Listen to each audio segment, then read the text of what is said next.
Hello everyone and welcome back to Lessons Learned, Fireside Chats with Student Leadership Assistants from the Marvin Center for Student Leadership. My name is Josh Otten and with me today I have Nick Menster. Nick, would you like to introduce yourself real quick to the folks at home? Yeah, thank you, Josh. Hey there, everyone. My name is Nick Menster. I'm a student leadership assistant this year, so I work in the Marvin Center for Student Leadership. Beyond that, I'm a third-year student here at BGSU, studying adolescence to young adult education with a specialization in integrated social studies. And yeah, I know that's a mouthful. I use he, him, his pronouns. I love the Cleveland Browns and Star Wars. Thank you for having me on, Josh. I'm excited to be here. Yeah, thank you, Nick, for joining us today. And so I'm super excited. I think we're talking about a really cool topic here today, vulnerability, right? Yeah. So did you want to kind of discuss with us a little bit today? Give us a little preview to vulnerability. All right. Well, I wanted to kind of come in and talk about vulnerability in leadership a little bit with the folks out there today. Vulnerability means a lot of things, but I think to me, it means the willingness to kind of be able to acknowledge when you're feeling some type of way or you've got some sort of experience inside of you, and really being able to kind of share that with folks, even though it might not be the most comfortable thing to share. Maybe it's unpleasant, but really being able to put yourself out there and you know, kind of collaborate with folks and, you know, communicate for the greater good. Yeah, definitely. And I think there's a lot of cool things to come out of vulnerability. And so my next question for you is, you know, how does vulnerability relate to leadership and us as leaders? Yeah, absolutely. That's a great question. So not to get too deep into leadership theory here with you, but I'm going to get a little bit into leadership theory. So there's this idea of the Johari window. And it's called that, Johari, Johari, because it was created by two guys, Joe and Harry. I'm not kidding there. But the Johari window, what it is it's a matrix. Looks like a window, like a literal window. It's, you know, four pieces. A little matrix, 2 blocks and 2 blocks, and basically it's this way to visualize kind of how information about yourself is known and who it's known to, right? So you've got known to self on the one axis and known to others on the other axis. So basically you've got 4 different quadrants in your Joe Harry window, and everybody has one. All the information about your life, all the information about yourself is somewhere in these quadrants. So the area that is, you know, both known to you and known to others, that's just your open quadrant, right? Open part of the Joe Harry window. I like Star Wars, that's known to me, that is known to you all because I just said so, right? That's in my open quadrant. Next to that, you're gonna have the area that is, you know, known to you but unknown to others. So we call this the hidden quadrant, right? It's something that, you know, maybe I know something about myself, but I haven't put that out there to others yet. But you know, that's information that I'm aware of, other folks aren't. Going a little bit beyond that, you've got the area that is known to others but unknown to you. So this is kind of our like blind spot, we call this, or you know, unknown to ourselves kind of zone. But basically, this is information that, you know, maybe somebody talks a certain way and they don't really realize it. That's going to be something that other folks are able to pick up on, but you yourself are really super aware of. And then finally, we've got the unknown zone, which is simply things that are unknown to you yet and also unknown to others. So something that's not visible, something that you maybe don't know yet. And every piece of information about yourself, every piece of information about your life is going to fall somewhere in this matrix, if you can visualize that a little bit. So the goal of this is you eventually want to kind of get yourself to a point where you're comfortable with all the information in your life being there in the open zone, right? So first and foremost, you want to be able to kind of know things about yourself. You're much better able to be a leader, have consciousness of self, which is one of the components of the social change model, and have self-awareness. If you're able to be kind of aware of, you know, what things are in your life, that's a little bit self-explanatory, right? But additionally, there's this idea of being comfortable with being who you are in front of others, and that's a process for a lot of different folks. But we really encourage you folks to, you know, be comfortable sharing things about yourself and acknowledging if you've had a bad day, you know, being willing to share that with other folks.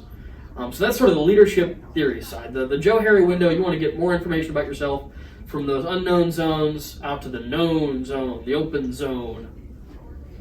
Definitely. I think that's a really cool model to use for vulnerability, to kind of compare, you know, what we know about ourselves and what we don't know about ourselves to what we share with others and other people know. Sure. That's a really cool concept and a way to think about it.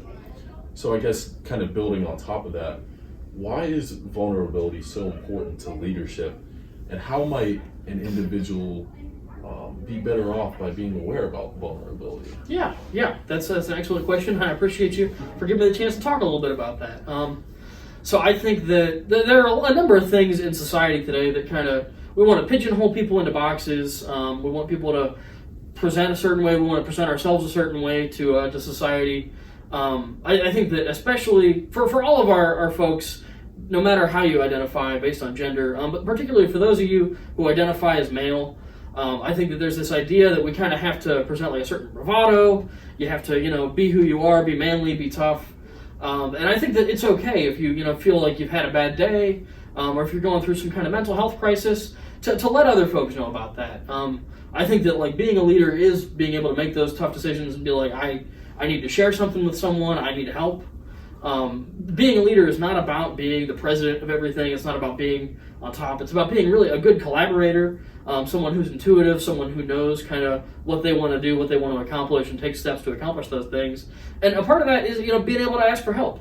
I think that with mental health especially, and especially in a higher education context, when folks do have bad days, homework piles up, stress adds up, to just be able to, know when you need to ask for help and, take a step to get that help.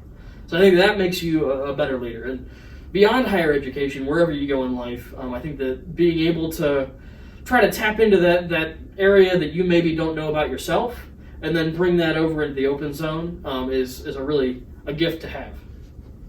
Certainly, and I think you brought up some really neat ideas, and I can tell that you have a lot of passion, a lot of experience with this. So would you like to maybe touch on some personal experience with vulnerability? Yeah. And what you've gone through in that? For sure. Well, I've been very lucky at BGSU to have a whole lot of experiences that have expanded my worldview in a whole lot of different ways. But I think that, growing up, I definitely played into this idea of toxic masculinity, and I need to keep my feelings inside of me and really, tough it out, go through whatever I'm going through on my own. And that just really wasn't healthy at all, right? I think that, a lot of folks internalize those ideas, and it's not good for you. You wind up having a heart attack at like age 50 and, dropping dead if you keep all that anger and sadness and whatever bottled up inside of you. And one of my earliest experiences at BGSU, before I even got to campus in the fall, I had a summer bridge program I was fortunate enough to be a part of. And we did this activity called Step In, Step Out. And for those of you who aren't familiar, Step In, Step Out is an activity where all the participants get into a big circle, or sometimes they form a line. You hear this called cross the line. I prefer Step In, Step Out when I facilitate, so I'm going to call it that.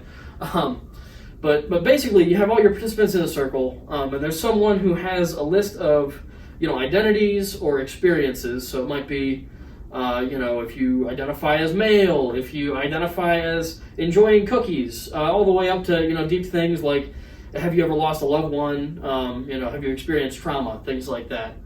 And the purpose of the activity is to really be able to kind of express yourself and express your experiences without having to, verbally say, oh yeah, I've gone through this. You can kind of physically step in and step out. And I was doing this with my cohort in the President's Leadership Academy, a program I'm a part of also through the Marvin Center. And it was one of the first times I felt like I was really able to kind of like put myself out there and express, things that I've been through, things that I maybe didn't talk about real often. And I was surprised to see that other folks in the circle had also stepped in.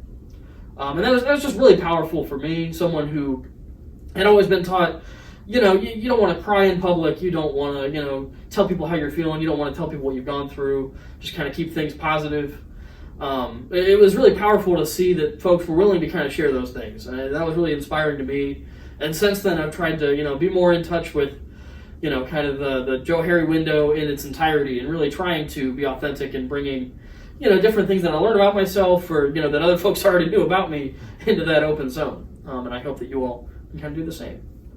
Yeah, certainly some really great experiences to touch on, and talking about toxic masculinity, talking about vulnerability as a whole. I think there's a lot of power that comes from being able to externalize some of the ways that you feel, and share that with others. So thank you for sharing, Nick. And so my last question, or my last thoughts and ideas for the people at home listening today is, what are maybe some practical ways that they can apply vulnerability to their lives and to, expressing themselves with others? Yeah, for sure. Well, I mean, obviously the theory answer is get yourselves to the open quadrant of the Joe Harry window, right? That's the academic answer. But realistically, this is going to look a lot of different ways for a lot of different folks out there.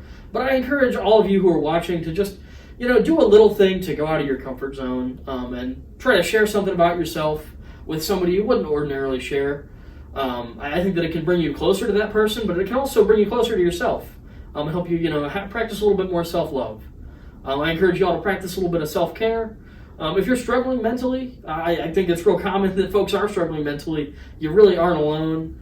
I really hope that you tell someone. So go out there, value the people in your lives. I know that they value you, and try to, share something new and be a good active listener, but also be someone who's willing to share every now and again, because both of those are important. Well, Nick, thank you so much for sharing today. You shared a lot of great things, and I think the people at home certainly have, a lot to think about and learned a lot today. And so I thank you all for watching today and joining us for another episode of Lesson Learned Fireside Chats with Student Leadership Assistants. And so thank you again for watching, and we'll catch you next week. Bye-bye. Bye, y'all.